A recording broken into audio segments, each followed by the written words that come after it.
আজকে বিকেলে আমার কাছে যে সায়ন্তিকা আর্ট শেখে ও এসেছিল।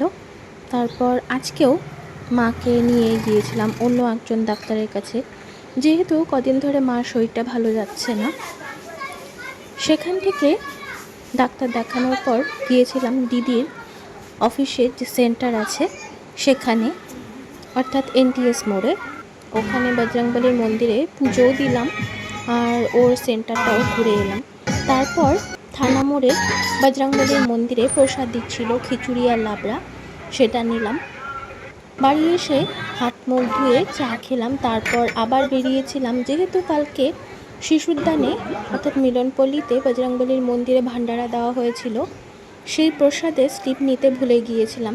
সেই জন্যে বাড়ি থেকে স্লিপ নিয়ে তারপর পাঠাগারের সামনের দিক দিয়ে মিলনপল্লীতে গেলাম। যে বেরিয়েছি তখনই দেখলাম পাঠাগারের সামনে একটা বজরংবলীর মন্দির আছে, সেখানেও প্রসাদ দিচ্ছিল, সেটাও নিলাম। তারপর ভান্ডারার প্রসাদ নেওয়ার জন্যে মিলনপল্লীতে গিয়েছিলাম। এটা মিলনপল্লীরই মন্দির। তারপর সেখান থেকে বাড়ি ফেরার পথে গেলাম আমাদের বাড়ির পাশের কামাখ্যা মন্দিরে। আজকে শীতলা পূজা ছিল ওখানে। আজকের ভিডিও হয়ে গেছে, দেখা হবে নেক্সট ভিডিওতে। টাটা।